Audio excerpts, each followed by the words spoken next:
What's up, everyone? I'm here with the 2023 BMW S1000RR, which is pretty much 70% of the M1000RR, which I've brought along here. A friend is riding with me, and I'll kind of go over like what we see as far as the changes go between the two bikes, because as far as out of the box goes, this bike has pretty impressive performance stats. The bottom end is the same as before. We have the K67 bottom end, which is known for the 2020 plus bikes. But the top end actually comes from this bike. So the whole cylinder head plus the airbox and stacks from the M1000R get transferred over here. Some fork geometry, swing arm stuff, a few other things, including the wings. And the wings actually don't produce as much downforce as those wings, but they are extremely helpful. They also have a few new things on these bikes as well. So as far as just this piece right here, which I don't know exactly if this piece actually does anything, is two bolts right there and there, and this whole thing kind of pulls out. This isn't transferable to that bike, but pretty much almost all parts are, including the mirror block offs, which we've verified work. The tail tidy, which we verified works here, our tail tidy. And there's a few more things. I mean, it's the same stock exhaust, the same wheels, except they put pinstriping on here. The tail is different at the top here. The fairings up here are all the same except for this, which has a clear coat on this sticker, and same with the sticker on this side, which has a pearl on it as well. There's like a shiny pearl. I don't think you guys can see it, but there's like a little bit of like a shimmer to it, and I kind of like that. It does say BMW Motorrad on the wings themselves. The actual levers themselves, you can see here, it's a new kind of style right here. It says BMW. These ones just have like a blue on them without the BMW logo. New rev limiter up to like 15,000 on these bikes, and when you key it on, it goes straight to the race screen or whatever screen you had it on before, which is also a new feature for 2023. You can see now it's on the race screen right now, when normally it would be on that regular screen that every other bike has. I'll show you over here on my M. So the M startup screen on here. And you can see this is how it always starts up. Doesn't matter what screen you're on, boom, that's where it is right there. And of course this goes to 16,000 on this screen. This only goes to 15,000. So we'll see if we can transfer the programming over to make this 16,000 as well. Some guy in a Ferrari making some noise there. And other than that, the new rev limiter, new motor, a few new of the fairing pieces. A lot of the software on this bike is completely different as well. They took a lot of software from this bike and put it onto this bike. It's very similar as far as that goes. And the limitations that we've seen in the programming so far, I mean, 30%, second gear, mid-range. 30% is all they're allowed to give you. If you command 100%, you're getting 30%. So other than that, I'll kind of go over while I'm riding the exact impressions of how the speed goes, the restrictions, how it feels. I'll just kind of go over the bike A to Z with you guys. But other than that, we'll go through 60 through 130 before and after. We'll go through all the testing on this motorcycle in this video. So let's get going. 2023 BMW S1000RR first riding impressions here. So it feels extremely smooth. I got my friend over here. He's actually riding my M1000RR, so we're going to get a direct comparison between the two bikes. And right now we're coming down to the beach here just to kind of do a quick comparison of the two bikes.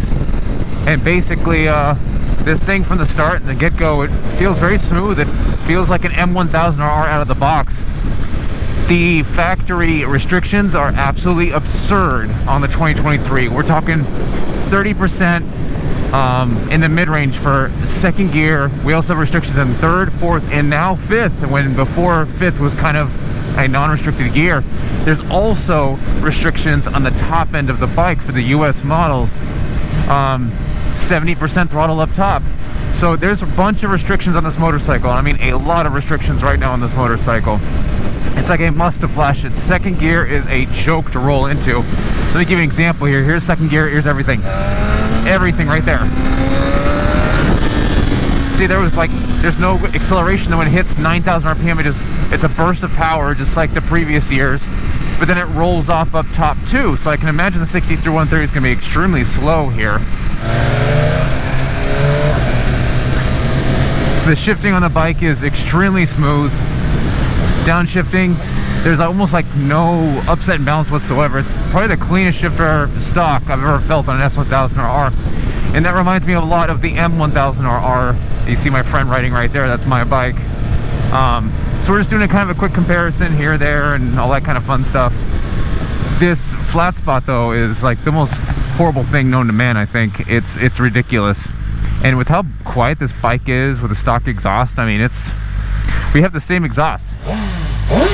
There's nothing here. I mean, you can barely hear anything. So with the Flash, we'll open that exhaust valve up. You can hear this bike more. Of course, if you're a customer and you want it closed, we can leave it closed for you too. But it's kind of nice to hear it open. A lot of people, they'll open it up and they won't even bother getting an exhaust after that because it's so nice. Now, as far as the new stuff on here, of course, the always on display is cool. 15,000 RPM now, red line on these bikes. And we've got that little piece down there, that is slide control. I mean, if you're ballsy enough, I won't test it on a customer's bike here, but go into a turn and just kind of wrap it out with the right settings, and it will wholly slide through a turn and get you right up out of the turn, basically. That's new for 2023. The M1000R doesn't even have slide control. It's this special sensor right there. And that special sensor is going to cause me to make a new video for the IET kit, because the IET now won't fit through the hole I normally put it through to make it nice and clean. So I'll have to make a new one for the wiring harness through here. So I'll make that video too. Other than that, the power is nice. The throttle response is nice. I have no issues with how this bike performs, other than if you're actually racing it, which kind of is a big deal for an S1000RR. If you can't race it, it's kind of junk. Cruising around though, this is extremely pleasant to cruise around. Just normal A to B. If you're just gonna be a garage princess and just cruise it, it's great. I mean, the downshifting, like I said, look at this. This is great. It's amazing. Upshifting's great. Any RPM, any gear, it seems like it's nice and soft. The lower in the RPM, the lower throttle you are, and then it kind of cracks pretty well when you're high in the RPM and high gear. And the bike has that traditional kind of sound to it that you normally see from an S1000RR, an M1000RR. It kind of screams a little bit. So we'll see what our stacks do on this thing too. Let's see what I can do here in second gear. Here to give you guys second gear. This is 100% everything right here. Ready? Everything. See, now there's like a burst of power at like 9,000 RPM. It just starts playing and on thick. Which, if you're at the track, I can't imagine that being a pleasant thing. It's going to upset the balance while you're kind of cornering or coming out of a corner. And I mean, who knows? You may lay you on your ass, but if you're that slide control on, maybe you're good to go. Maybe that's why they added it, so they can retain that flat spot. There will be no torque mapping for this bike either, because it already has a restriction on the top end. So there's no such thing as that from BMW as a fix anymore, because they've now restricted the mid-range and the top end on this bike. 70% up top for throttle, and then you're getting 30% in the mid-range, which is ridiculous. And now we're also getting fifth gear that also has restrictions on it, which is absolutely nuts to me. Aesthetically, the bike, I believe, looks pretty cool. Have no issues with it. I do like the wings on here.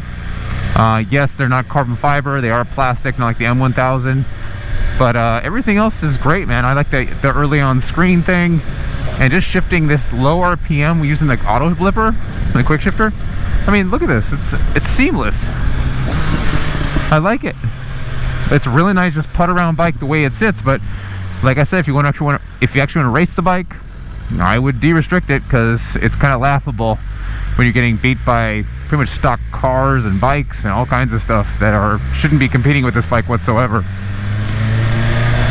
So I'm going to take this thing over to the turns and see how she does stock, and I'll give you my impressions of the top end power of this bike. Raise me! Go! Come on, let's see what you can do!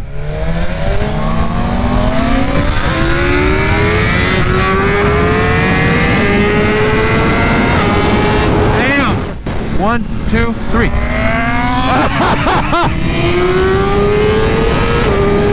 Oh my God! see if we can get him again. Go ahead. Oh my God, here we go. And now the power came in. Power came in. I'm chasing. Oh, he let off. That is disgraceful. I just got battered around by that thing. Now that's what I'm talking about. The restrictions are pulled off on that bike. We've done a lot of BT stuff on that bike. This bike, bone stock, absolutely annihilated. So that's what I mean when I'm talking about the restrictions on this bike. If you guys don't believe me just gassing it, I mean, that is utterly absurd how many restrictions are on the bike. Look how beautiful my bike looks. Beautiful bike.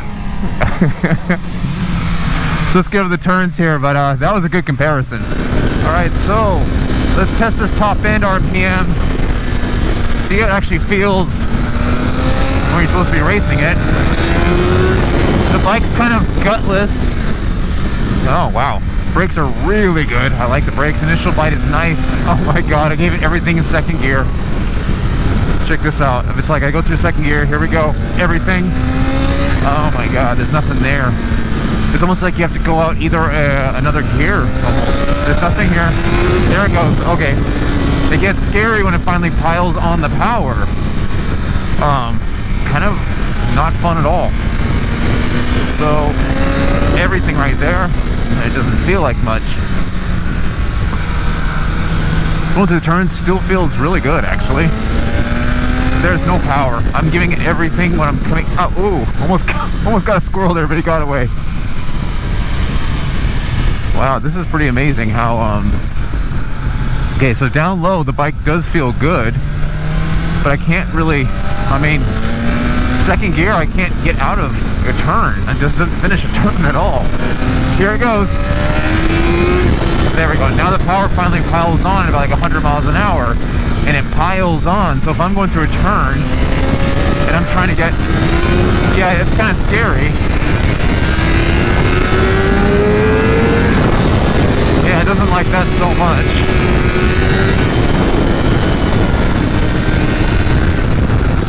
Let me go into third gear to click that.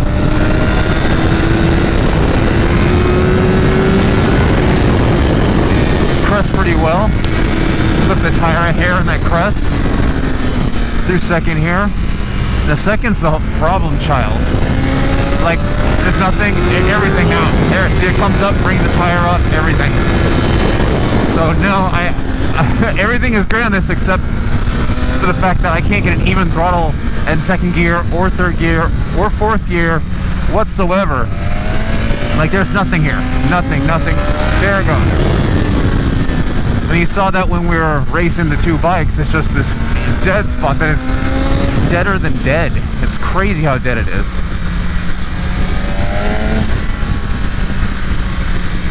So overall, I think low speed cruising like this, I can transition to third, fourth. I mean, it's so seamless on low speed. When you actually put this thing in where it's supposed to be in a natural habitat in the track, it feels wonky, goofy. It doesn't like, I mean, it's just, we're talking acceleration. The chassis feels good. The braking feels amazing. Oh wait, my friend here for a second. The braking feels amazing. The shifting feels amazing. Even when I'm accelerating hard, it does upset the balance, kind of like shifting, almost like it just kind of goes when I'm in it. But if I'm just cruising, it's actually a very nice, tame ride. So let's go ahead and get this thing to do the 60 through 130 here, and I'll see you guys right after that.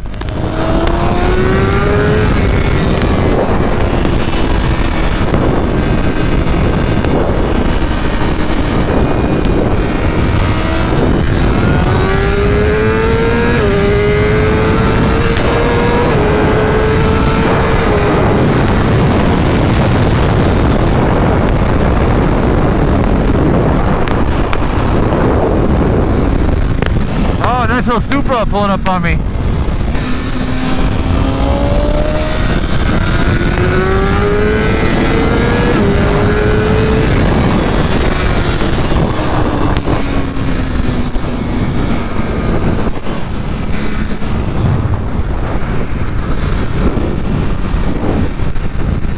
Yeah, that was fun. Cool guy, cool guy. I'm here at the 2023 BMW S1000RR ready to do the stock pass with the Dragy 60 through 130.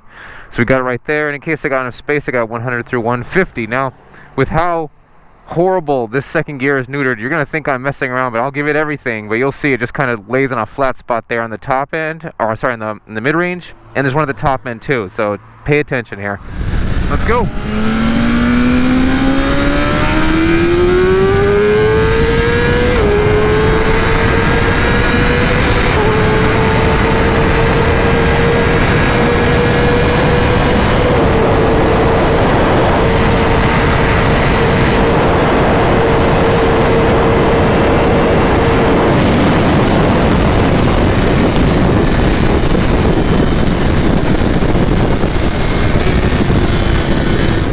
So you guys saw the 60 through 130, nasty mid fives, just that second gear destroys this bike. And you saw the top end, we're probably getting like 170 out of this bike max, and that's because we're only getting 70% throttle up top, stock for the bike.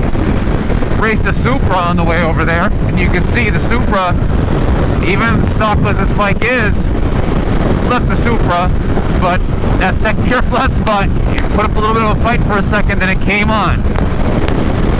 So overall, I think we got some good testing today for this. Overall, I'm going to say the flat spot and the mid-range and the top end is absolutely disgusting. This bike deserves so much better.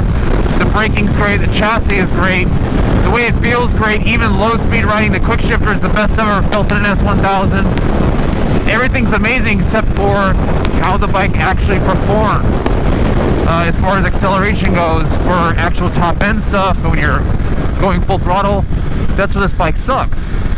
So now we're going to take this thing back, we're going to do some dyno testing, which I'll show you guys, and we'll also get some other impressions after the bike is done, and I'll let you guys know exactly what's going on. So let's get over to the dyno and let's get this bike proper. Let's get it feeling good. All right, we're at Lee's Cycle here in San Diego. Got the 23RR on the dyno here. We're gonna see what the gains are today. Going from stock to flashed. We're gonna do it all.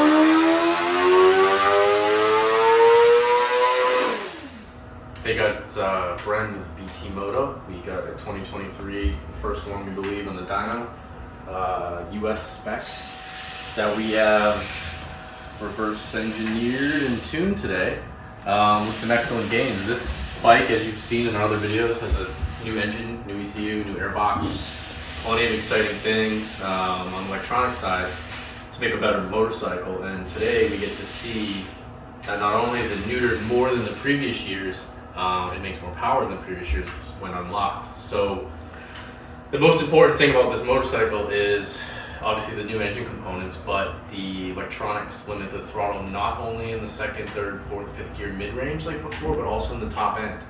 And on top of that, there is a torque limiter. So it is not easy to tune, but once uncorked, it's excellent. So our gains today, normally you see about 190, 188 out of a stock bike. These make 179. These have essentially what's like the torque optimization map from the factory, where they have restricted mid-range and restricted top end. So these are about a 170. We saw as low as 175, as high as 179 bone stock. You can see after gains, we've got 200 wheel horsepower without any hardware on the motorcycle. Factory exhaust, emissions compliant, unbelievable 20 horsepower gains. Pretty much from 6,000 up. Once those restrictions are removed, fuel's tuned, ignition is tuned, many other tricks of the trade, you'll see that the gains are just absolutely phenomenal. So we look forward to doing more to this motorcycle. As far as hard parts and see what we can get out of it, different fuels and see what we can get out of it. But for a stock as a rock vehicle to get 20 horsepower on California ACN 91 with 600 miles and no parts is phenomenal. In the past, you know, we wouldn't see 195 in the same configuration, so this bike is definitely an awesome step in the right direction, and we're excited to see what else we can do with it. Now, we saw that we had the second gear video that we posted on Instagram, got a lot of people saying that there's no way second gear can be restricted that much. You want to show us how much second gear is? So, for example, this is what we're talking about. This is a 5th gear pass to see this power. We're gonna close these out and pull second gear up. If you guys are familiar with the K67, they had a huge, ridiculous, almost less than 40% drive-by-wire restriction. So in second gear, we are seeing over 60 wheel horsepower, 40 throughout the mid-range, and then your 20, 25 up top. Absolutely night and day. It's a different bike. Oh yeah, so just this in itself is just, and this is not just second gear, this is 3rd, 4th, and 5th. They're obviously structured differently, 2nd being the worst, but it's, you go from having what feels like a 600cc in the mid-range to the most powerful, most torquey meter bike that you can purchase today. So BMW has everything under control as far as having what we think is the best engine and the best bike you can buy for the money. So with our products and the ability for you to unlock them and our 50-state options for California users as well, you can get great performance out of these by just visiting our website. All right, you guys heard it from the man there, and we will now be doing the exciting part, which is the after testing. So we're gonna get this bike flashed, all done, and then we're gonna take her out and do the after testing and show you guys exactly what that looks like. So I'm back here at the S1000RR and finally found some spots I can open it up, and the power is brutal. I mean, it is brutal. This is nothing like the bike I rode in the beginning. Absolutely nothing. There's power everywhere. It feels like we just changed the engine. I mean, it is insane how fast this bike goes now. This is by far the fastest S1000RR I've ridden. I mean, with a stock engine and everything like that. It's flashed. I mean, this is what we're talking about here. This is the only thing we've done. And the quick shifter does feel amazing. Again, this is the best quick shifter I've ever felt in an S1000RR. It's all adapted from the M1000, which best shifter I've had as well. So of any bike I've ever ridden, the S1000RR and the M1000 have the best stock quick shifter in the game, period. Also, let's also not take away from the fact that this bike has the best gauge cluster in the game too. Not just for the graphics and the size and how it feels, but it's just so fluid. When you ride the MV Agusta, when you look at a Ducati even, Kawasaki, all of them that have these TFT screens, the BMW has the most fluid screen there is. It's the most gorgeous TFT there is, the best graphics, everything. Which of course has nothing to do with the flashing, but I just wanted to kind of go off on a rant there about how great BMW did their gauge cluster on this bike. Oh man, the power is just everywhere now. I can't wait to get to the turns here and feel how this thing works, because man, it feels like it's on steroids right now. Absolutely violent power. Maybe they restricted the bike because, I mean, if they gave you the bike like this out of the box, you may just murder yourself. This is your first liter bike. It is that powerful. And yes, the previous, you know, the 2020 through 2022 S1000RR was also brutal, don't get me wrong, but this one is a little bit more special. It definitely has a little bit more to it. They even adapted some parts of the M, or a lot of the parts of the M, to this bike. My God! That is fast! It's like addictive just to pull a throttle on this thing. I mean, it goes straight up in the air. I mean, look at this. It's crazy. I'm just bouncing around in this thing. I'm trying to keep it on the ground, but it's not wanting to stay on the ground at all. And the shifting's so nice and smooth when it's down low too. There's no jolt. It just kind of slides into gear.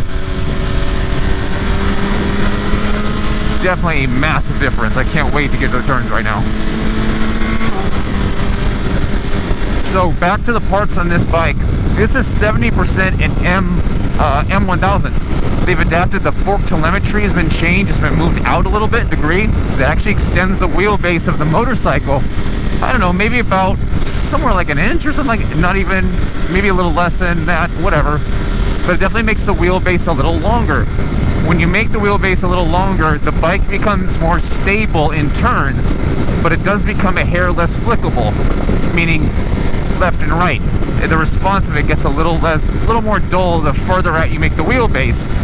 But because the original 2020 was a little bit unpredictable, a lot of power behind it, especially coming out of a turn, finishing a turn, starting a turn, they decided to make it a little bit longer to make the bike a little more easy to ride through in and out of the turns.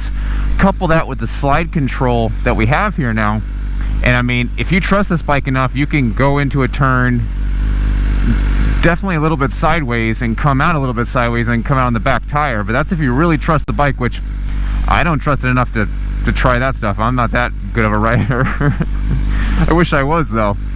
So we'll get this thing to turns, and I'll tell you guys because before the thing was trash in the turns, like it was unpredictable. So we'll see how it is now.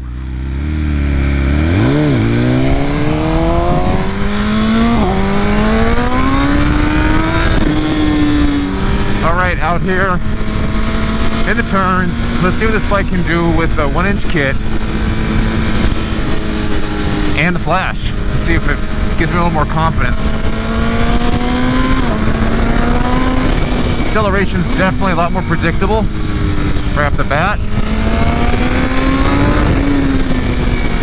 So that's awesome.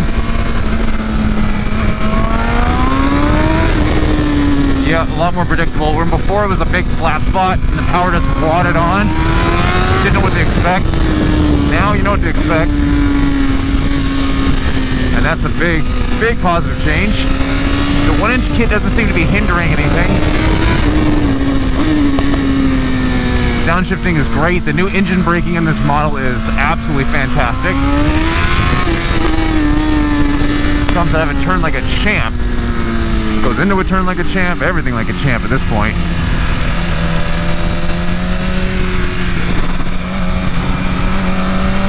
Oh yeah. Power lays on nice and predictable.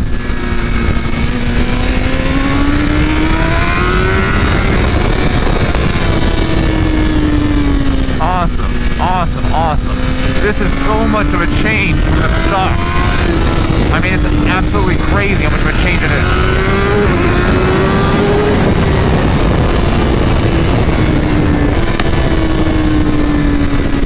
Incredible. Let's see if I can get around this car without killing myself.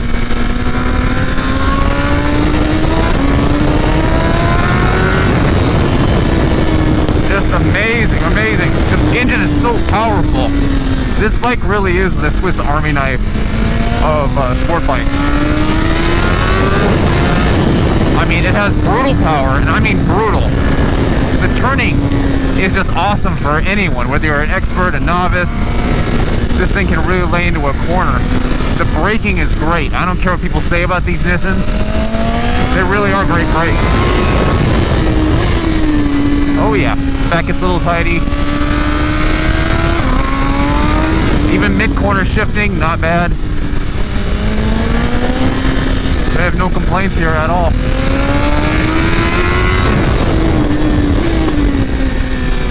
Awesome. Incredible bike. This is such a 9-day difference, I don't even know how to compare it. I mean, that's insane. But I guess speaking of comparing,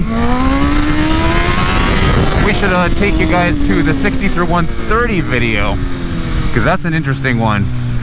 Alright, so I'm here with the 2023. It's a little bit wet right now, so we're going to try to do these 60 through 130s fast. So let's get going. 60 through 130, a little bit of rain, but here we go. We're going to do it big.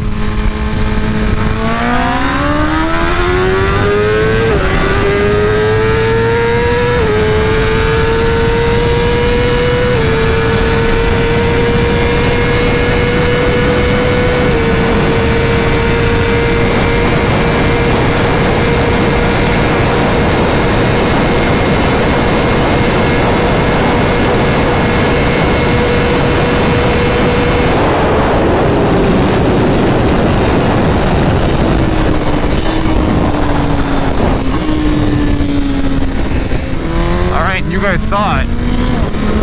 And that was not a typo. It is 1.5 seconds faster, nearly 1.5 seconds faster from 60 to 130, and also 1.5 seconds faster from 100 to 150. That is life-altering changes right there. That is absolutely crazy. I mean, I can't say enough good things about the Flash, but I can't say enough bad things about its stock.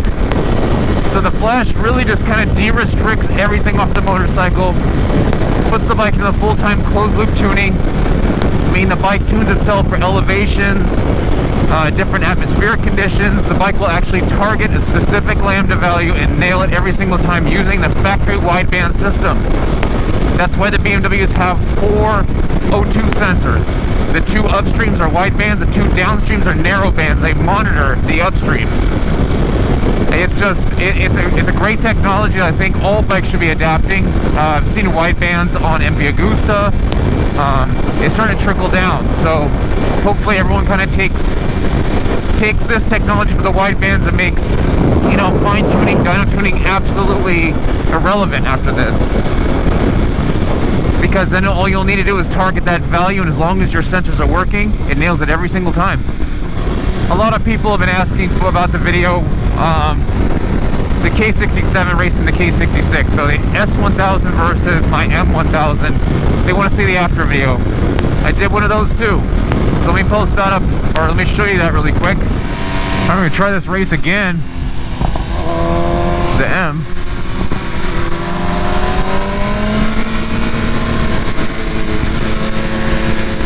You ready? Ready?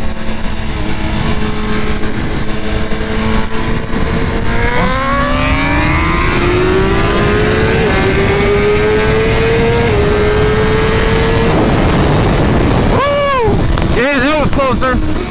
So I'm very happy with how this bike has turned out, and like Bren said when we were doing the dyno testing, it's really hard to decipher this top end restriction. No one's gonna be able to find this stuff. I mean, it's crazy. After like 12,000 RPM, you see a 20 horsepower dip up top. That's absolutely crazy. And that's what people are gonna run into a problem trying to get that de-restriction off the bike, because it's not as simple as throwing up, you know, oh, I'm just gonna take the throttle maps and run to 100%. It's not that simple.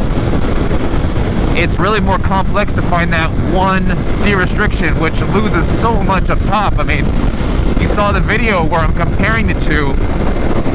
The stock form, it only got to about 170 miles an hour, maybe 172, and de-restricted, finally with that correct mapping that we found in de-restricted, 192. And 192 is maxed out for this bike because it has a 46-tooth rear sprocket like the M1000RR.